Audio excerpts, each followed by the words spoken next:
We have come together to celebrate the life and influence and the precious spirit of our dear friend Bob, or as he identified himself in cyberspace, one young Bob. A welcome to you all from the Virginia Beach Friends meeting, of which Bob was a member for over 2 decades. Today we're thankful for the hospitality of the Friends School, where Bob was once a member of the Friends School Committee or the board of the school, and where he once coached the girls' basketball team. The teachers and the staff of the school have set aside their usual Saturday responsibilities and events to allow us to use this space today, and we're thankful.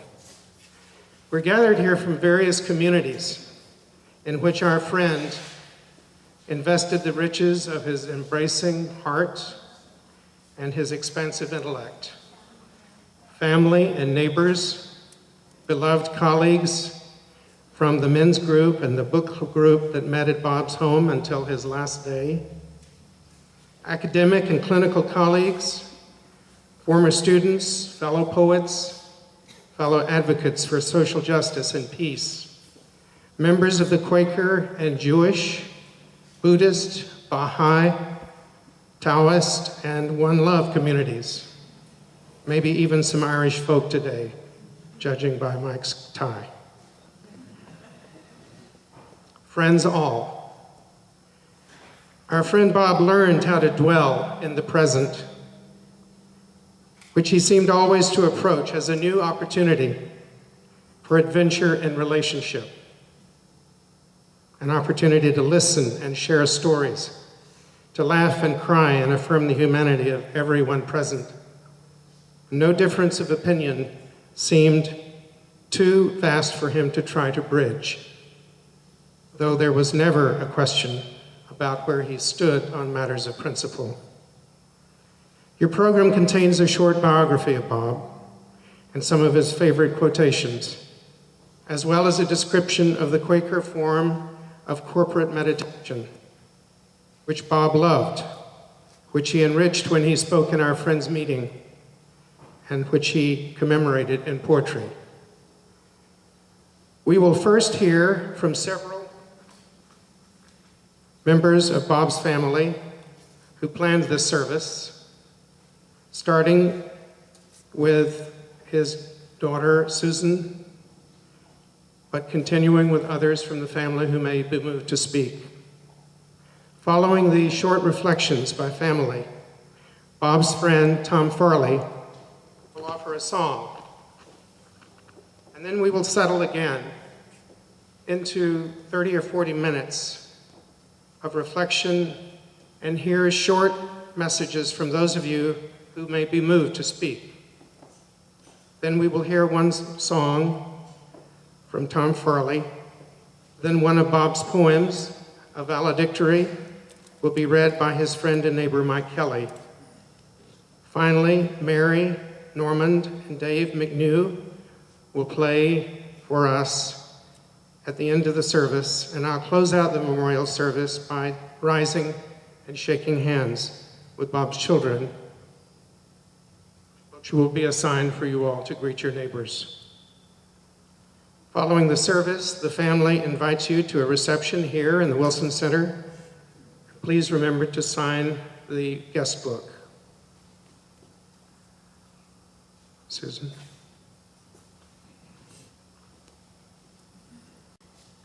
I don't know if I've ever actually spoken into a microphone before. Is this working? Folks hear me? Good. I'm Susan, Bob's youngest daughter, and thank you all for being here. I can't tell you how much it means to me to just look around and see all these faces, some of whom I know and some of whom I don't know. But thank you for being here. I thought I would focus on the end of my dad's life, because I don't know how many of you know what that was like. My father died on January 31st. As deaths go, his was pretty good. Not unexpected, not too painful, not overly drawn out. He had time to say goodbye. He was lucid and with it until his final days. He continued to read the paper each morning. One of his letters to the editor was published a few days before he died. He died at home. The moon was amazing that night, a full blue super blood moon. My brother Josh, here, and Kim, my sister, and I had just spent the weekend with him, so we had a chance to say goodbye. When he actually took his last breath, Kim and his friend Larry were with him, holding his hands. He'd been ill for about 9 months, always one who liked to, there we go. He'd been ill for about 9 months, and he was always one who liked to exceed expectations. He lived beyond the doctor's 3 to 6 month prognosis. During that time, he set a good example of how to manage as a person with limited time on the planet, which of course is a condition that we all suffer from. I think my dad had some good lessons to teach us about how to spend that limited time. Despite pain and mobility challenges and an inevitable increasing dependence on others, my dad didn't complain nearly as much as a normal person would have. He was direct and frank, good at letting others know what he needed, not shy about telling people when it was time for them to leave. He delighted in small pleasures, a flower on the table, a card from a friend, a hummingbird at the feeder, a sprinkle of wheat germ atop a bowl of butter pecan ice cream. One of the biggest pleasures of my dad's final months was working on the obituary. What started as a few paragraphs soon grew into a few pages, and ultimately, with the help of his friend, editor, neighbor, and chief cheerleader, Mike Kelly, turned into a 60-page book. My dad loved words and storytelling, and given that he was the most informed expert on the topic, he felt compelled to offer his take on his 86 years. It gave him an enormous amount of pleasure and purpose over his last few months. That's the sound of freedom that we're hearing right now. Dad's totally psyched that we got the sound of freedom into the circle.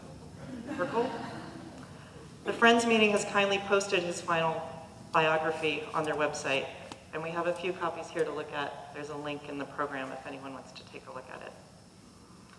You can tell a lot about someone by what they put on their license plate. My dad's plate said yin yang, and the wedding ring that he and my mother, his first wife, designed incorporated that symbol as well.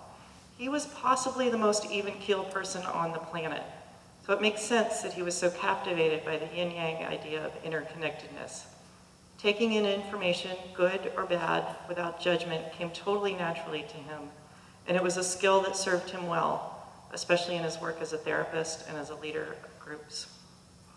The concept of yin and yang seems particularly relevant now that my father is gone. What we learn from the difficult times is just as important, probably more so, as what we learn from the good times. Without mud, there would be no lotus. The absence of something helps us appreciate its presence. Since he died 6 weeks ago, my dad's absence has been very present for me. Surprisingly, that absence has surfaced more in joy than in sorrow. My memories of him, while still realistic, seem to be getting fonder by the day. I'm more and more aware of the things about him that made him uniquely him, and I appreciate them more than ever. Not in a sad way, but in a nice, reassuring, he's still with us way. He's still with me kind of way. I sort of picture him perched up on a big red moon, sending a great blue heron to say hello or crafting a sunset just so. And today, he's here, appreciating the chorus of memories and also the silence. Good afternoon. My name is Josh. As I've gotten older, I've become a bit of a crier, so we'll see if I can get through this. I cry at movies, I cry at everything, but so as you notice, I paused for a minute. So in the Quaker tradition, Tom will probably talk about that more. we're asking that between speakers, we just take a few seconds, and maybe 30 seconds even, just to reflect for a minute before the next person speaks. So again, I so moved to be in the room. When I look around, I see so many of his close friends and so many people who loved him and supported him. And I just thank you. And you guys, so many people in this room were so important in his life. And again, thank the Friends School, the Friends Meeting House. Just to think that Dad coached the girls' basketball team right here. Corey, there's some pictures up there of that. And the Quakers were an important part of his life. In 1955, his sister lived in Philadelphia, and she lived in a Quaker, it was called a Friendship Co-op. The Quakers have always been so ahead of where most of the world is as far as their belief in justice and peace. So they would find these old houses and refurbish them and turn them into apartments, and then intentionally bring a diverse group of people to live in these houses. In 1955, that was pretty rare. So his sister lived in one of these houses, and my dad would spend time with her there, and it was such a diverse group. And he ended up settling in Philadelphia. But the Quakers just were an important part of his life. He, as Tom said, was a member of the Friends Meeting. The Peace and Justice Committee was very involved with that over the years. And in his autobiography, which Susan mentioned, he really loved Martin Buber, and he has a quote there: "Community is life lived towards each other." Community is life lived towards each other. And as you guys know, my dad was community-minded to the core. I don't think I've ever met someone who cared so much for community. And just some examples. He advocated for bringing public housing into his neighborhood in Philadelphia. He owned a house in Philadelphia, but he wanted to bring public housing in, even though it might bring the value of his house down. But that was fine with him. He said he was planning on living there for the rest of his life. And how community-minded is that? You know, even in Croatan, he was always trying to increase public access to the beach, public parking. I remember he had a student at Virginia Commonwealth University. I was a master's student who, prior to joining the program, had been in jail for a drug offense. When he applied to VCU, he didn't reveal that to the committee. And my dad was mentoring him near the end of his program. And the young man told my dad, "Look, I just feel there's something wrong because I wasn't truthful in my application." So my dad counseled him, "Tell the administration, come clean with them." And the administration decided to expel this student. And my dad went to the administration and said, "If you expel him, you're also expelling me. I'm quitting." Now, I don't think he told my mom, because imagine keeping the family afloat, but he was serious. He was ready to quit if they expelled this student. Another story, in '55, again in this multiracial neighborhood in Philadelphia, a bunch of friends started going to the beach in New Jersey, and they rented a house every summer, diverse group of people, and they decided, let's buy this house as a group. When they went to buy it, it was on the market, the owner said, "Oh, no, it's not for sale." And we know why, right? So they found a small buyer who went back to the same real estate person, said, "I'd like to buy the house." And the gentleman said, "Yes, it's on the market." The gentleman bought it, and then this group of friends got it back so they ended up buying the house and having it all those years. And it still exists to this day, with this group of friends in Philadelphia own it and go there every summer.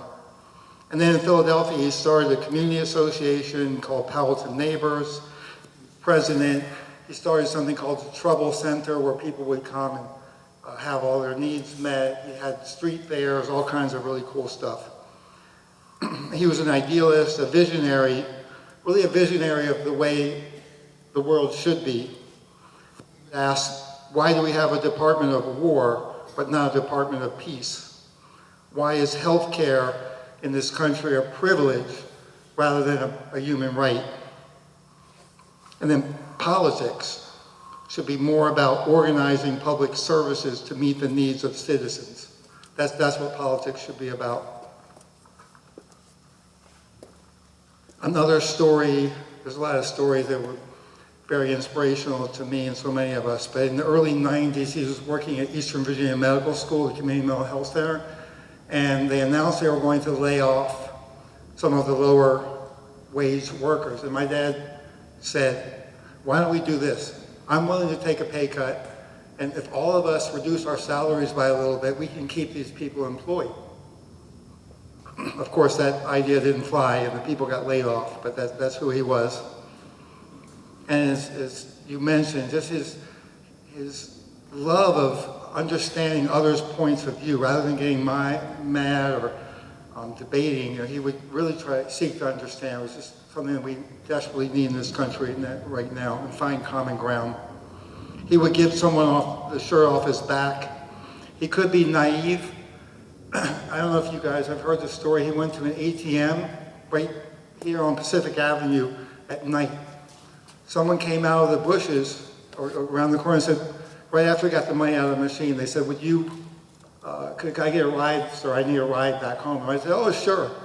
And then this man comes out kind of from the bushes, and she said, oh, can my friend come with me too?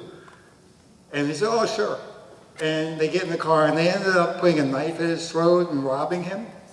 But how many of us at ATM at night, after getting money out, would be that trusting that we would give somebody a ride? And Marguerite, his wife at the time, was about to kill him. But it is a beautiful thing, too, that he was so trusting. So I looked up to him in so many ways. He was so wise and smart. He always took the high road.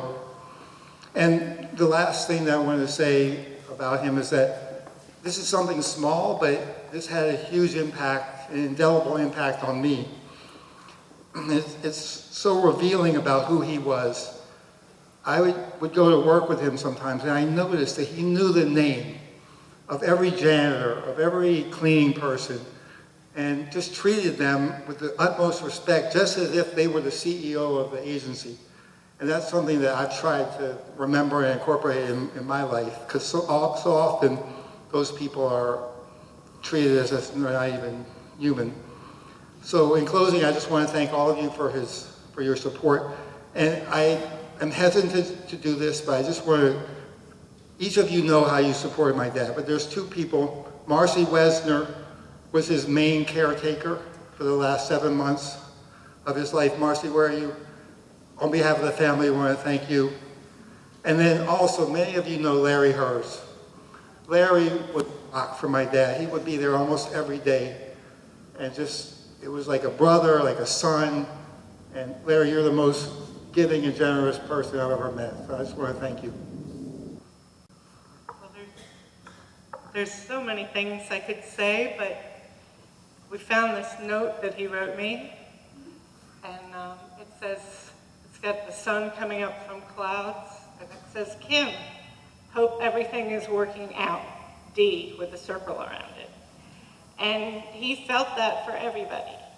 He really did. And, we had our problems. We were both trying to teach each other stuff, I think. But we both learned a lot from each other, too, and loved each other. So he loved you guys. Thank you. Hi, I'm Cynthia Marguerite's daughter. And so Bob married Marguerite in 74, 75. We were brought with Marguerite to a new house and met his 3 kids.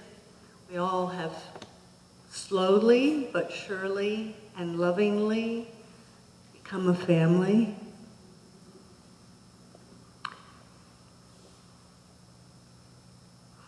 So Bob was a pain and a wonderful man.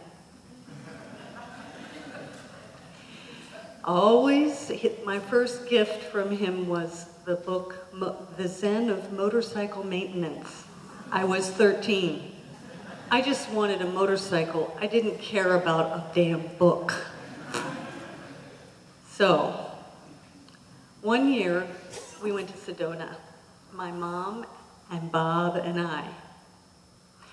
And what kind of turned things around where I really became a grown-up and felt his love was there. And we went up a mountain together. Mom decided to rest. We went together, just the two of us. Ugh, yeah. My stepdad and me wrote a haiku about it. Hiking Sedona. During a long uphill climb, we grew together. And I can tell you, that was a really tough hike. And we really did need each other. And I, for the first time, felt that I was in touch with him on a heart level. So, wherever you are, Bob Young, we love you. I love you. Hi, I'm Rick. I'm Cynthia's husband, and Bob has been in my life for about 18 years now. And I was so struck by what Josh said about his, you called it naivete. I was thinking earlier today that he was such an interesting dichotomy of tribal elder and innocent child, and he never lost that. In fact, I always called him Bobby. It happened naturally. Every time it came out, the B came after it. So he was always Bobby to me. And he used to say, he gave me a quote once that Roy Campanella had said, we're both baseball fans. He said, you got to be a man to play the game, but there better be a lot of little boy in you. And I think that's how he lived his life. It meant a lot to him. And I remember, actually in his memoir, which is what I'm calling his memoir, these notes he did, he wrote, I have had so many mentors in life who has always seemed to show up just when I needed them. How does the universe do that? No, Bobby, how did you do that? You know, he was ready for them. He was open to them.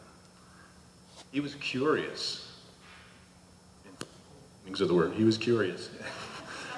And every time I spoke with him, his doctorate, he'd always say, well, yeah, I was lucky. I haven't lucked into a doctorate. He always felt lucky. And I think with everything he studied and everything he did and every conversation he had with each of us, and there's often a room full of people at a memorial service, but I would bet, well, show of hands, who's had a conversation with Bob in which they disagreed with him about something important?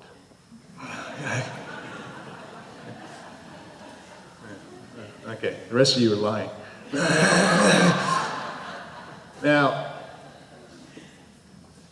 of those same people, did that conversation end up lasting a little longer than you thought? And did you come out of it with a different understanding than you normally do in a situation like that? That was who he was. But I think what it all boiled down to, if you were to ask him, if we were to look at that guy right there and say, what was life like? He would just say, I was lucky. Hello, my name is Caroline. I'm Cynthia's daughter, and Rick's daughter. So Grandpa Bob was my only living grandfather that I really got to know throughout my childhood and into my adult years. And although he was technically a step-grandfather, he was the only one I knew from my mom's side. So he was very much a part of my life. He often put me in some of his poems. If you guys have ever read a poem about a little swami, that was me. Given that it's St. Patrick's Day, I thought I would write him a limerick. For those who don't know but had a hunch, Bob was a man who liked crunch. In the kitchen he'd putz while sprinkling some nuts over ice cream after his lunch.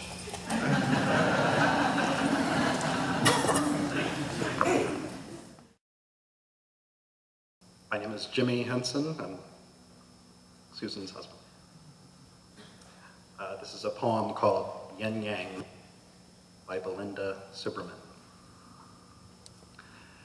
At the edge of winter in crisp early March, a dull flood of numbness delays joy and sadness that will make us weep. In the flow of life, every aspect bears its opposite. Between extremes, there is a balance of peace, or peace in the realization of balance. With the warm blanket of knowledge is the freezing cold of truth. We are greeted with tears as we come into this world, and tears as we go out.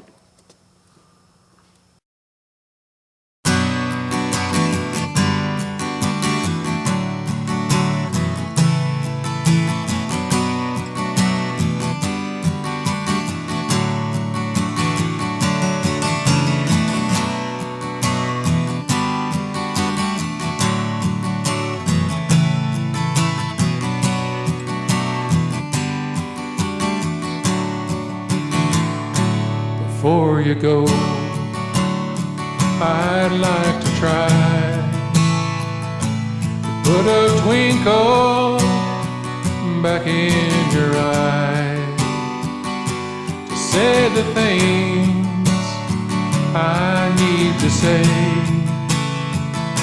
because I'll miss you every day, to sing a song, make you smile, sit and hold you for a while, and try my best to let you know just one more time before you go.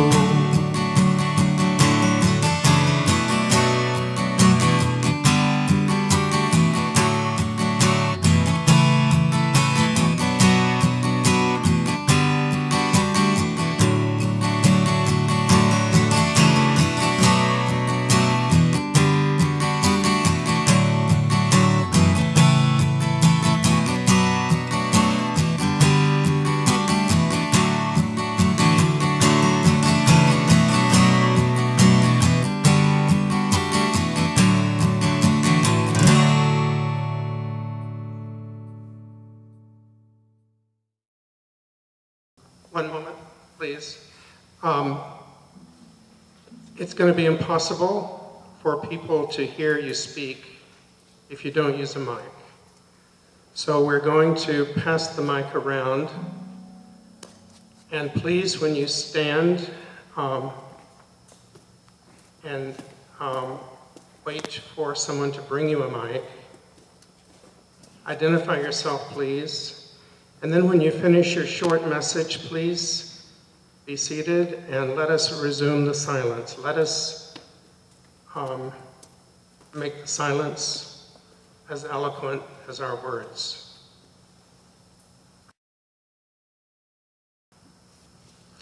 Hi, my name is Nicholas.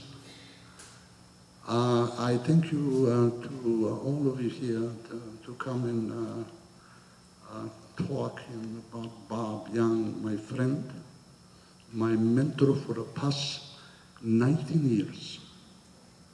I work with Bob in a group. I'm a psychiatrist. Bob was my mentor, and he was like a second husband, a father to me. I've learned what I've learned in my life, and what he prepared, it was Bob's doing, okay? I see there is a lot of other people here that are not here, but I see a lot of souls that Bob has trained in Eastern Virginia over there, and that he taught me how to love. I did not know how to love. Bob was a man who gets born maybe in a million people, one Bob. I have gone through, I've traveled throughout the whole world. I'm born in Macedonia, Balkan Peninsula. I've been all over the world. I have never, ever met a man like my friend my mentor, my brother, Bob Young. I want to sing one song for him from Paul Robeson. He loved Paul Robeson. There is a Bob in Gilead to heal a sick, sick soul. There is a balm in Gilead to heal a sick, sick soul. Thank you, Bob, my friend Bob Young. Thank you. I'm a local rabbi, and I've had the privilege and pleasure to meet Bob, a fellow Jew, a fellow human being. But you know, Bob was a unique Jew, as we all are unique in our own individual settings, yet he did not know how Jewish he was. He didn't know how Jewish he was. A descendant of a long line of Hungarian rabbis. I come from a Polish background, like two different worlds. It was about goulash, and you know, Polish dishes are a little bit different. And before I say another word or two, I want you to know that my cousin, Dr. David Kupfer, who was a very, very close friend of Bob's, couldn't make it today from the DC area because of a death in his wife's family. And he sent his warmest greetings, his warmest shalom.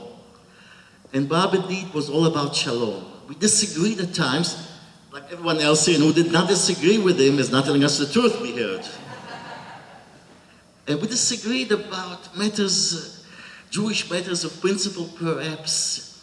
You know, Bob was extreme in his embrace of humanity. Extreme, he knew no boundaries. So from time to time, when he came to the Middle East, I grew up in Israel, and he just could not see that people wanted to hurt others, and it was all about loving each other, sacrificing for one another. And yet we discovered common ground around poetry, because I also enjoy poetry, and we published in the Poet's Domain, so we could visit our shared poetry and love for the word, which is really so very, very Jewish. And again, as I see his smile, was so embracing. But he was a tough guy. He was tough, you know. He would not yield nor bend. He did it with a smile, which is a beautiful way to do it. Beautiful way to do it. And he discovered God's divinity in every human being, truly. He knew no stranger. He knew no stranger. And he delighted in diversity. And again, when I think of someone who perhaps resembles another fellow Jew, Jesus, if I may quote his name.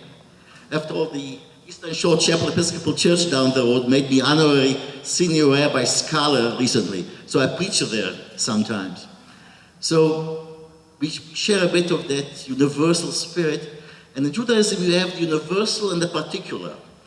And Bob was attached to the universal message of Judaism, and he was perhaps one of the last prophets we will ever see on this planet.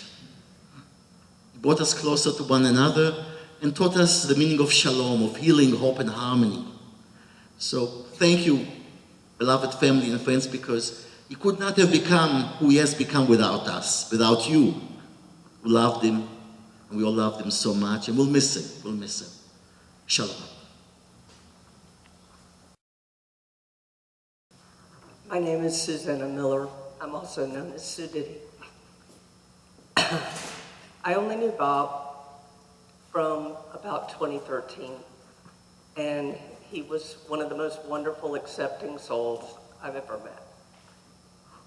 I came from living 9 years in an ashram under the tutelage of a guru.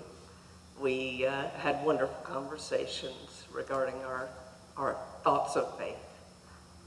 And I will say we didn't argue, because I think what brought us together is our love of nature And I was writing articles on wildlife in Croatan. My background is zoology and wildlife ecology. And it was our love of nature that brought us together, and our conversations were always of the most beautiful nature. He had me over to talk to him a little bit about wildlife, landscaping, and art. And I didn't know he used to hobnob a bit with certain celebrities, because when I visited him, there were giant puffball mushrooms growing in his yard, and I asked, can I please take those? They're delicious. And he said, well, you remind me of my old friend Yul Gibbons. And I thought, oh my God, I remember this guy. They did a parody of him on Saturday Night Live for eating twigs and branches, because he always collected things from the wild to eat. And that's Bob Young. He was always a surprise. I used to bring him yogurt. I have a cow share so I can have raw milk, and I use it for the cream, make yogurt.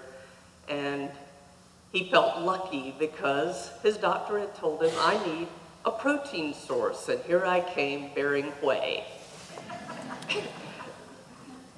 He was a wonderful soul. He is a wonderful soul, because he's here and now, and the soul is eternal.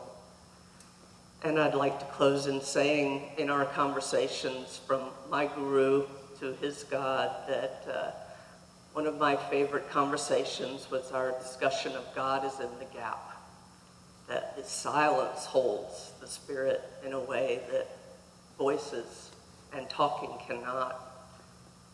And I expressed to him, someone had shared that with me, that you can just look at the space between the leaves of a tree. And when you look at the space, it expands, and there's where the spirit lies. And that's where I feel he and I are too. Thank you. I knew Bob as a poet, and we were both members of the Poetry Society of Virginia, a very conservative organization. It was fun to find another firebrand in there with me. I was very new to poetry and not very good at it. And I joined a group of people in Virginia Beach from time to time, besides the things that I was involved in Norfolk. Paula Justice was in that group, and Bob, myself, and others. And we would write together, sitting down in a room in front of one another. We would write, and then we would read what we wrote, and then we would talk to each other about what we wrote, and we would never be cruel, but we would be firm. And what I found is that I, at that time, was looking for my voice, and there was Bob. I remember I wrote a poem for his 80th birthday, and it was talking about that, and I was just reminded of it. I didn't think I was going to stand up, but I remembered that, and I thought I wanted to say that. It's kind of nice to just be on your journey in life, and you've got a few things worked out, and you've got a lot of loose, scraggly ends, and somebody comes along and just sort of polishes an edge, or gives a word of wisdom that just sort of steers your direction a little differently. What I found in Bob was that he tempered my fiery Irishman and never let me lose sight of the fact that no matter how strong you feel about an issue, a civil rights issue, or a gender issue, or whatever, no matter how fiery that fire inside is, and you have to deliver your message, you have to do it with love. And that was such an amazing thing to learn from Bob, that we could rail against injustice, but we had to find a way to say it to where the people hearing what we said didn't hate us for the truth that we were delivering. Bob delivered a lot of very strong truths, and they have had deep, deep effects in so many places. But so many times there's just somebody like me sitting out there in the audience hearing a guy like this, and you know you're changed. I am.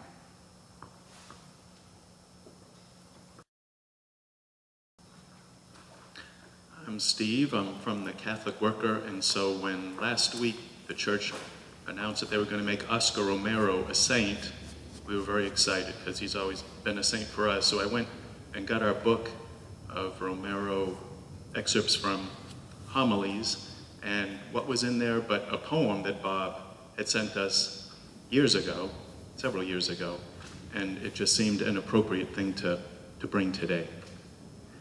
So this is by Bob. It's called A Holiday's Prayer and Love Song. In this moment of worship, we long for those close to us who are gone. In this time of our sorrow, we give thanks. We give thanks for the gift to feel what we feel. We give thanks for the blessing to be with others who know the strength that can be born again from suffering. We cherish all the more those who are here with us. We give thanks for the footprints of our lives and the grace to learn and grow and serve, and for the voice to sing out. We give thanks for peace and for justice nourished by love. We give thanks for joy and the being of lightness. We give thanks for the birds and bumblebees and the toads and turkeys. We give thanks. In the name of Moses, of Mary, of Muhammad, of Confucius and Sacagawea and Cesar Chavez and Harriet Tubman, and of Magic Johnson, Satchmo, Gautama Buddha and Gandhi, of Dorothy Day, and of Martin Luther King, Yitzhak Rabin, and the Prince of Peace, of Cranberry Sauce and Norman Rockwell and Oscar the Grouch, and for all the nameless ones who quietly blessed our path. America singing praises I hear, we give thanks. We give thanks for Bob, that he was one of those who quietly blessed our path.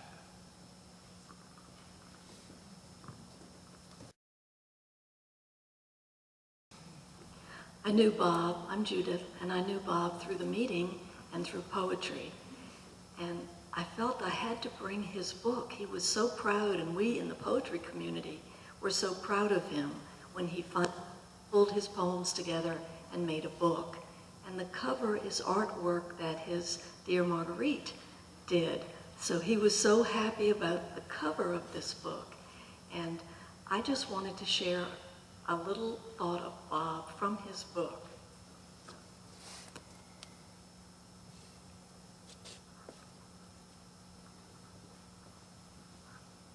St. Patrick's Day, 1939, my father.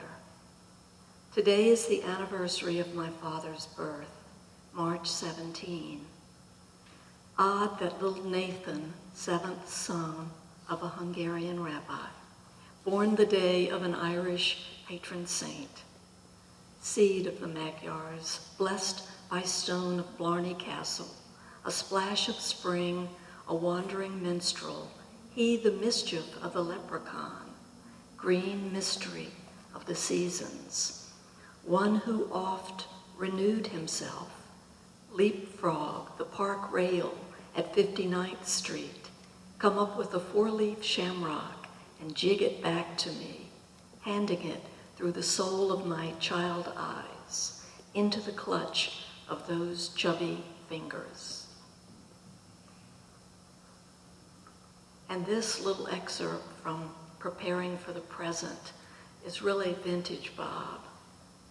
When I grow up, I'm going to live in the now, like I used to do when I was a little kid and really didn't know that I knew how.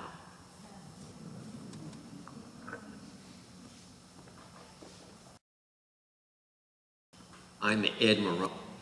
I didn't know Bob very long. Most of you have. He and I were members of the Hampton Roads Network for Nonviolence for a few years. And the thing that touched me about Bob, as each of you have brought out today, his actions, that to me, Bob was a reflection of God through his care for people, his giving of himself. That just impressed me, and I wanted to say that. Thank you. I'm Greg Johnson.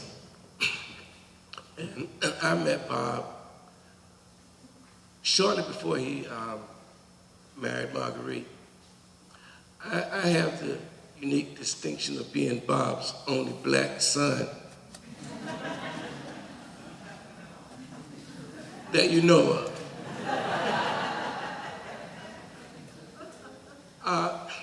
I met Bob. A lot of what I am today is because of Bob's influence. I worked with Bob for about 7 years. We worked together in Renaissance and CASP, and he was my boss. And we disagreed, and because Bob insisted on honesty. There was never any getting around it with him. And he was tough, but it was always with the love and care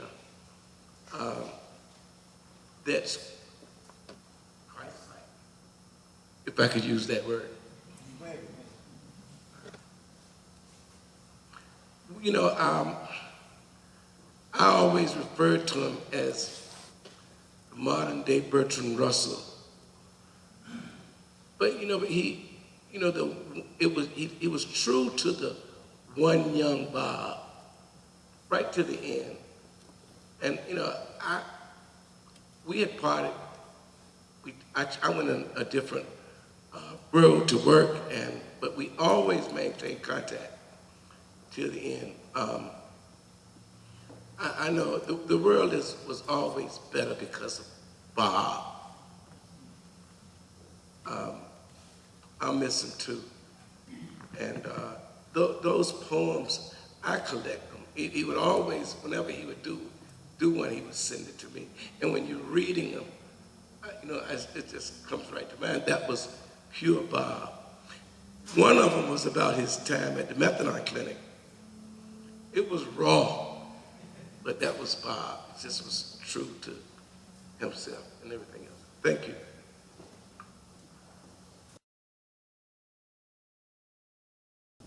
My name is Rosalie Dearhart, but I'm speaking on behalf of my grandson, Noah, who's 13. And Bob had an incredible impact on Noah. Whenever my grandkids are with me, they come to friends. And there was a time last year when our family was going through a pretty rough time, and the kids were very troubled. And so I stood up and asked for prayers for my two grandkids during the transition they were going through. When the meeting was over, Bob came up, shook Noah's hand, and said, I'm a little older than you are, and what I can tell you is it will get better. And then he reached in his wallet and gave Noah a card with his number and said, you can call me any time. And then he asked Noah, do you have a card? And Noah said, I'm a kid. And a couple of weeks later, Bob called him just to check in. And so 4 months later, Noah is, I don't know what you call it, getting confirmed, I guess, in the Catholic Church. He would be here today. He lives in Arlington, and he planned to take a train up to be here to speak to you. But his basketball team won the semifinals, and they're playing in the finals right now. So I'm I'm carrying the message. So he was being confirmed in the Catholic Church, and he said to his dad at supper, "So Dad, you told me I could go to any school I wanted to, starting high school." And his dad said, "Yeah," expecting that Noah would go to the local Catholic school. And Noah said, "I want to go to Friends. I want to go to Friends School in Washington." And his dad was shocked. And I said, "Why?" And he said, I'm growing into becoming a man. And I like the men I meet, especially young Bob." That's what he called him. "Especially young Bob. And I want to be a man like him. And I think Quaker school can teach me that." So I had the joy of telling Bob that story in the library maybe 3 months ago. Some of you were there.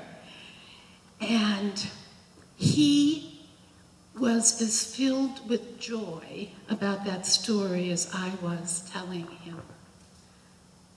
Thank you.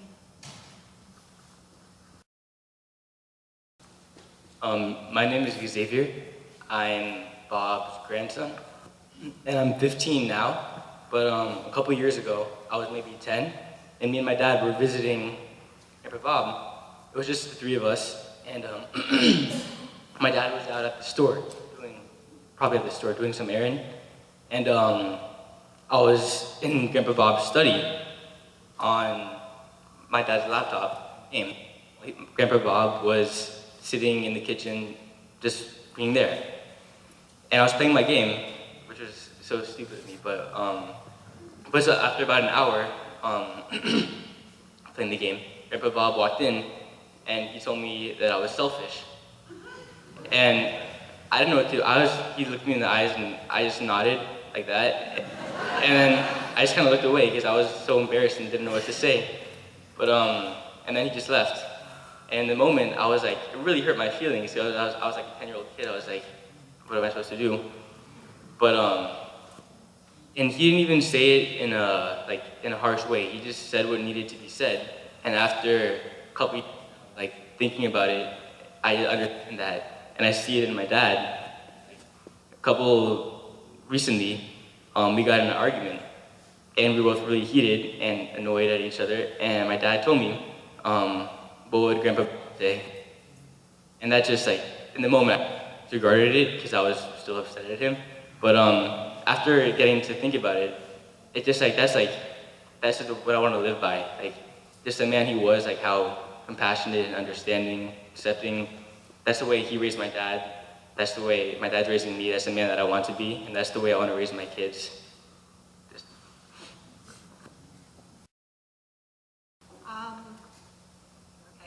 I was listening to this song this morning, and it just struck me that it seemed kind of an appropriate goodbye for Bob, or from Bob to all of us, and kind of in keeping with St. Patty's Day too. So I'm going to try to sing this. It's called The Parting Glass. Of all the money that e'er I had, I've spent it in good company. And all the harm that e'er I've done, alas, it was to none but me. And all I've done for want of wit, to memory now I can't recall. So fill to me the parting glass. Good night and joy be with you all. Of all the comrades that e'er I had, they are sorry for my going away. And all the friends that e'er I had, they would wish me one more day to stay. But since it falls unto my lot that I should go and you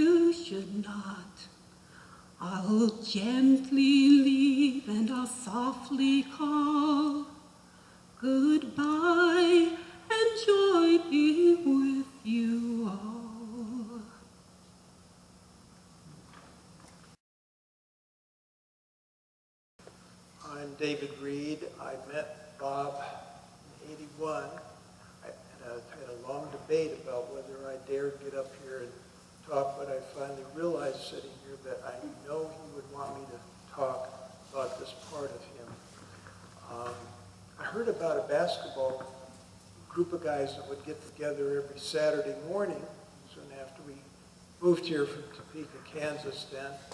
So I showed up, and many Saturdays then, I came and Bob was usually there. If I was on the same team as we picked up sides, I was glad because he, like we've heard many stories here, he was also a straight shooter on the basketball court. When we'd be behind, the strategy was get it to Bob. If you get open, he'll shoot, he'll score. But if I was on the other team against him, wasn't a very good player, but I was pretty darn good at defense, so I would almost always wind up being the guy that would be asked to guard Bob. And I had to watch him very closely to make sure he didn't get in the open, because if he did, he would do that jumper, and most of the time it would switch. And that was my main connection with Bob, although I stayed in touch over the years. And so he took, you've heard about the intensity that he brought to living and ethical behavior and commitment. Well, he brought it to the basketball court, and I know he would want me to have told you guys about that.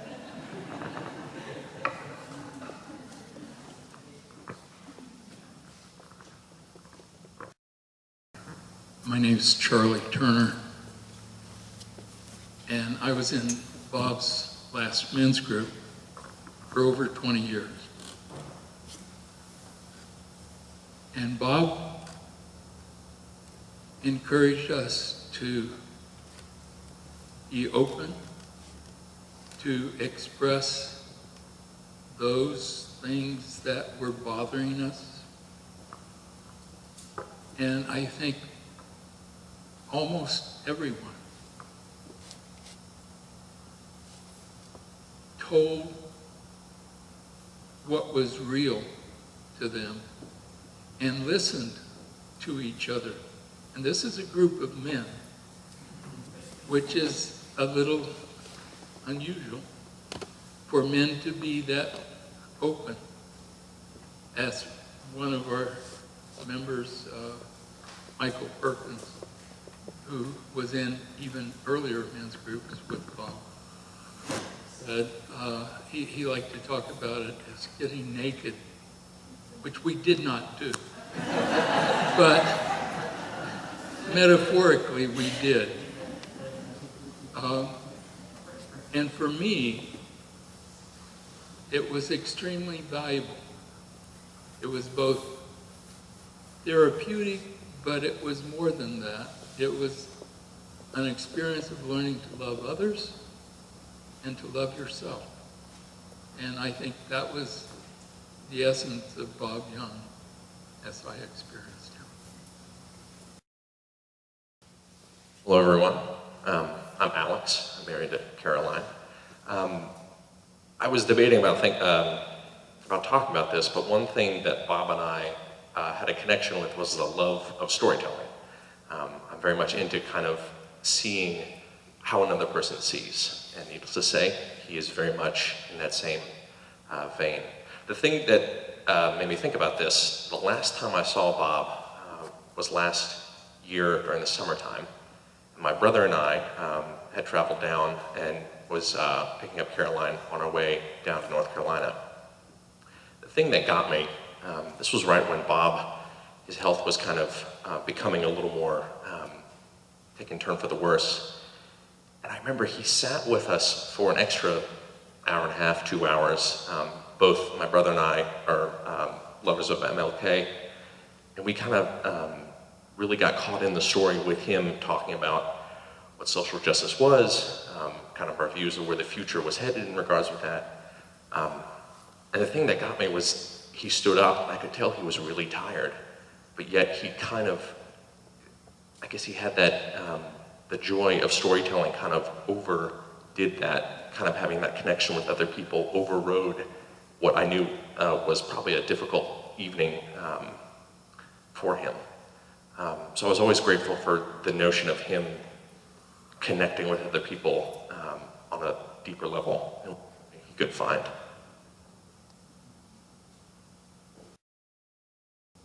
I'm Suzanne Wheatley, and I knew Bob I was trying to figure that out on the way here today, and I think my son, who's about to be 17, was in utero, so 17 years. And there's a lot of stories and tidbits I could tell, but we were both social work connected, and both had time at VCU, so we were kindred spirits in that way. And he always took time with my children. My son, Nicholas, is about to be 17, and my daughter, Grace, is 11. And Xavier, he would ask Nicholas, "What are you up to?" And he would say, "Oh yeah, my grandson's doing this." Or he would compare notes, because I don't think he got to see you quite as much as he would have liked to. And he didn't see Nicholas that much either, but he would always have that connected piece. So, and the thing you just said, I'm sure other people are going to say this to you, but that's making him very, very happy. So, he left one message on my machine one time, at home, answer machine, and he was calling to tell me we connected through the nonviolence work here locally, and he kept bugging me, "You gotta come to the One Love meeting, you gotta come to the One Love meeting, you gotta come to the One Love meeting." Like, "Bob, I'm already out of the house like 3 nights a week, I can't do another one. You gotta come to the One Love meeting, I've been coming to the One Love meetings now for a couple of years, so he finally wore me down. He wouldn't give up when he had a mission. But he left one message, this has been years ago, on the answering machine, and I don't think my husband had met him yet. I talked about Bob at the meetings, and Kelly at the meetings, and Herta at the meeting, different things that were happening.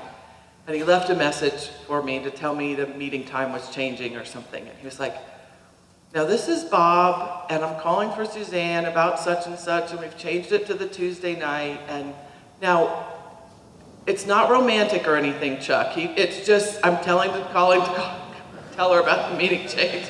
My husband was like, I'm like, "You'll meet him someday," And he did. My husband met him several times. But I really looked up to Bob as a mentor and a father figure and a grandfather figure and a colleague. And I feel blessed to have called him a friend. So thank you. Thank you all for sharing him with us. Okay, I would like to give a shout out for wife number 1 and wife number 2. I knew wife number 2. She was my next door neighbor, a very gracious and accommodating woman that was the strength behind this wonderful man. Yay for Marguerite.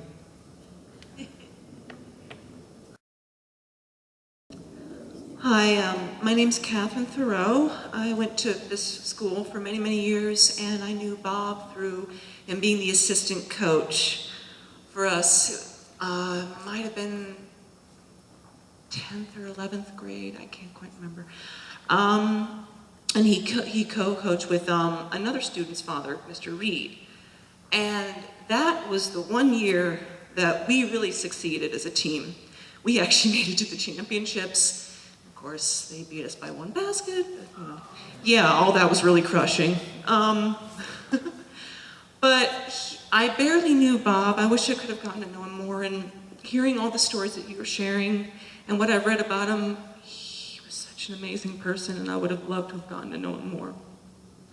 And my mom, who was a nurse, took care of him a little bit in his last few months. But from what I did know of him and meeting him, he was a wonderful presence. He was a kind person, and he really helped us so much, and he made us better for knowing him. Thank you. Hello, my name is Doreen Rodman, and I've been a friend of Bob and Marguerite for almost 30 years. I've also had the pleasure of knowing them very intimately in the sense of being their financial advisor, financial planner. And I've had a great great relationship with them for so many years, going through the journey. We all go through that life journey of determining what we want to do when we grow up. And Bob and Marguerite always were on that journey.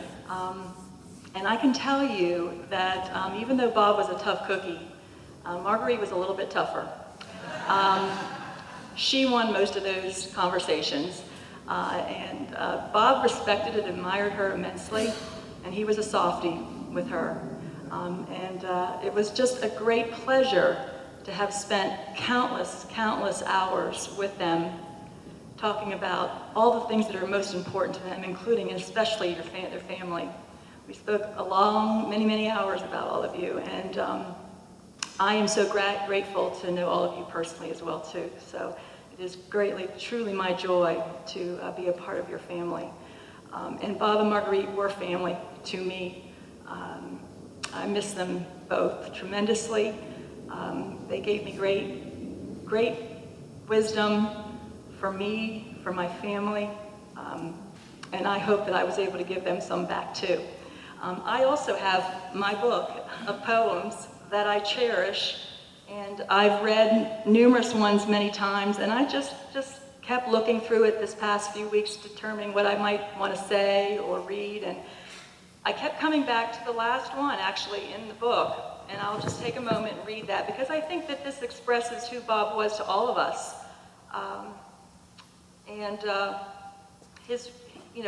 It's him, truly him, speaking to each one of us somewhere in these words.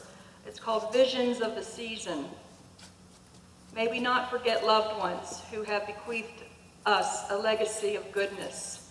May we meet anger and rage by touching the heart of the other. May we give and keep our word and deed to family and friends. May we make things a little better for our neighbor and for the stranger.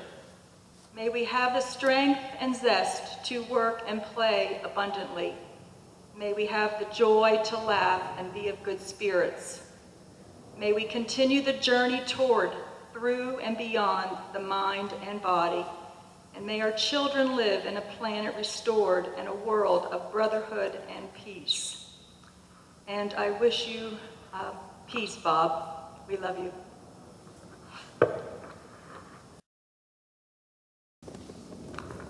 I knew Bob a little bit. Wow, that's kind of loud.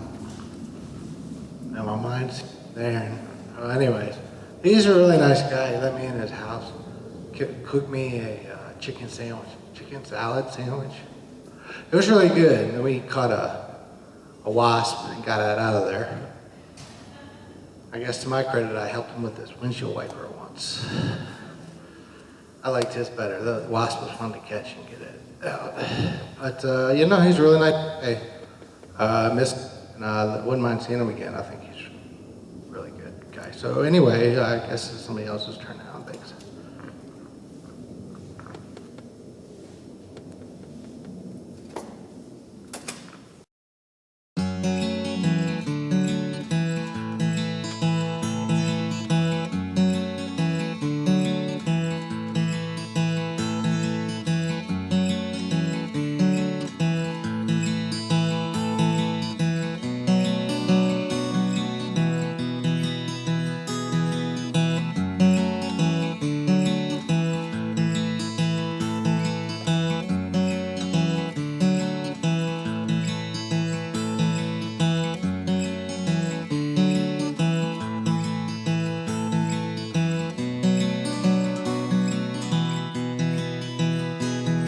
Life has a way of making you pay for the good and the bad times you spent.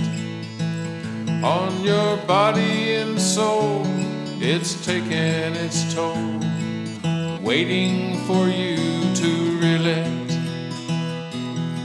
The simple things keep getting harder, and I know that I'm turning a page. Take a look through my eyes, and you'll soon realize that it doesn't get better with age. No, it doesn't get better with age.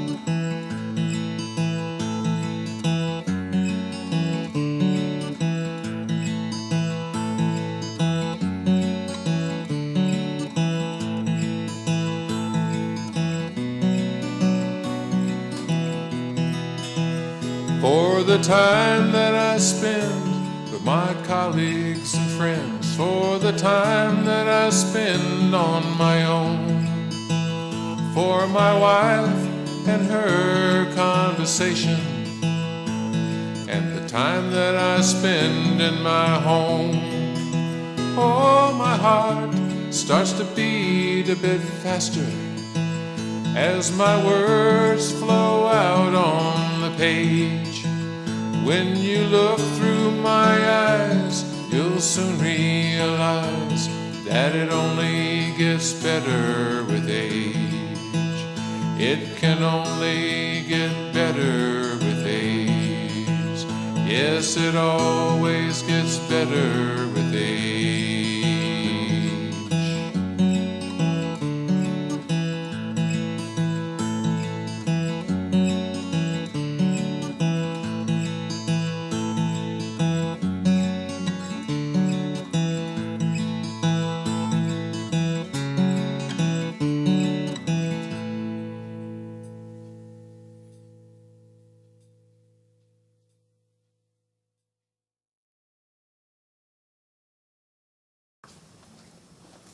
I'm Mike Kelly with the Green Tie.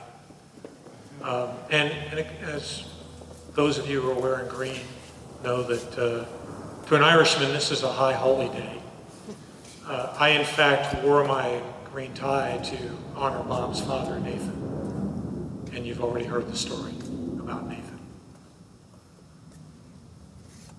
You've also heard a poem read by Doreen. And it's a wonderful poem. But about 3 months ago, Bob chose to update it. And it goes like this.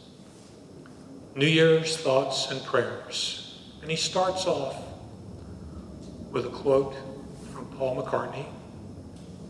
And when the broken-hearted people living in the world agree, there will be an answer, let it be. May we remind our loved ones who have bequeathed us a legacy of goodness. Sorry, remember our loved ones.